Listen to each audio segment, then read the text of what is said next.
Hello বন্ধুরা, আজকে সমরেন্দ্রনাথ মোদক বাবুর ক্লাস 11-এর সেকেন্ড সেমিস্টার বইটি রিভিউ করব।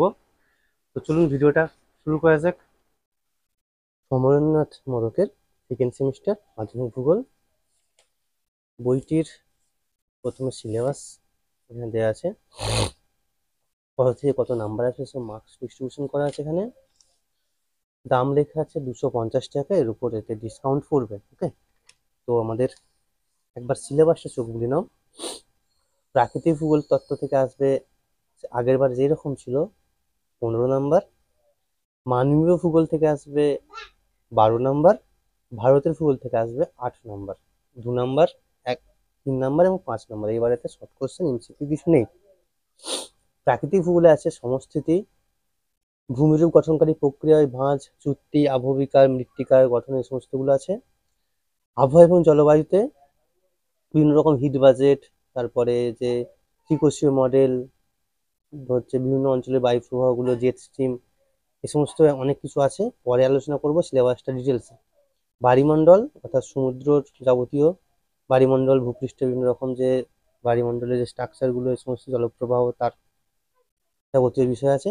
এখান থেকে আসবে আমাদের 15 নাম্বার। ওকে, মানবীয় ভূগোলের মূল তত্ত্ব অর্থাৎ মানুষের যে কার্যাবলীগুলো আছে, সেই কার্যাবলী, শিল্প, আমরা আগের বছর কৃষি পড়েছিলাম, এই বছর শিল্প পূর্ব, শিল্প, পরিষেবামূলক কাজ, চতুর্থ স্তরের কাজ এবং পঞ্চম স্তরের কাজ, অর্থাৎ অর্থনৈতিক কার্যাবলীর যাবতীয় জিনিসগুলো আছে এখানে। এখান থেকে আসবে 12 নাম্বার। আর ভারতের ভূগোলে আছে ভারতের জলবায়ু, স্বাভাবিক উদ্ভিদ, ভারতের প্রাকৃতিক দুর্যোগ ও বিপর্যয়, এখান থেকে আসবে 8 নাম্বার। টোটাল আমাদের 35 নাম্বার লেখা পরীক্ষা হবে, 2, 3, 5। ওকে, সমস্থিতি ধরা যাক। এই চ্যাপ্টার প্রথম সমস্থিতি, তার ডিটেলস আমরা জানি, সমরেন্দ্রনাথ বাবুর বই, একদম কোনো কথা হবে না। সমস্থিতি, তার সংজ্ঞা, তার শব্দার্থ, তার মূল ধারণা সমস্ত সম্পর্কে দেওয়া আছে। তার ডিটেলস, বিভিন্ন ব্যক্তির তত্ত্ব, সে শুরু হচ্ছে আমাদের সিলেবাসে যেটি আছে এরির তত্ত্ব, জর্জ এরির তত্ত্ব, তার শর্ত, তার মূল বক্তব্য, পরীক্ষা, সিদ্ধান্ত, সমালোচনা, পুরো একদম ডিটেলসে খুব সুন্দরভাবে, একদম সুন্দরভাবে দেয়া করা আছে।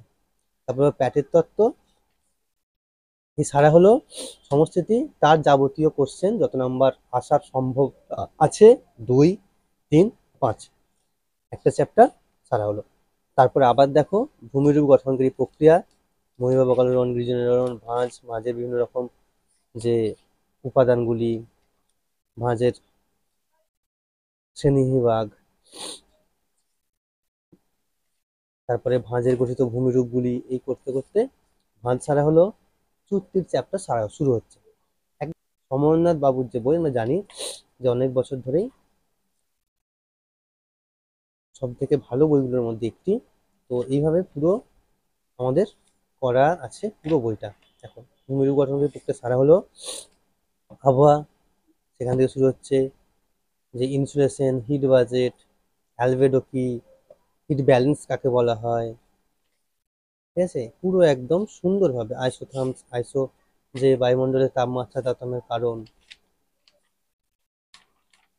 এই করতে করতে 90 স্তরের কাজ, পরিষেবামূলক কাজ, শেষকালে ভারতবর্ষ। ওকে, এই ভারতবর্ষের পরে আর অনুশীলনী একটা নমুনা কোশ্চেন দুটো দেয়া আছে। মোট 274 পাতার বইটি। আশা করি তোমরা মোটামুটি বুঝে গেছো যতগুলো বই এসেছে সেই ভালো বইগুলোর মধ্যে এটি একটি। তো যদি কোনো প্রশ্ন থাকে এই বই সম্পর্কে বা অন্য কোনো বই রিভিউ সম্পর্কে, অবশ্যই কমেন্ট বক্সে একটু কমেন্ট করে যাও। আজকের মতো এটুকুই।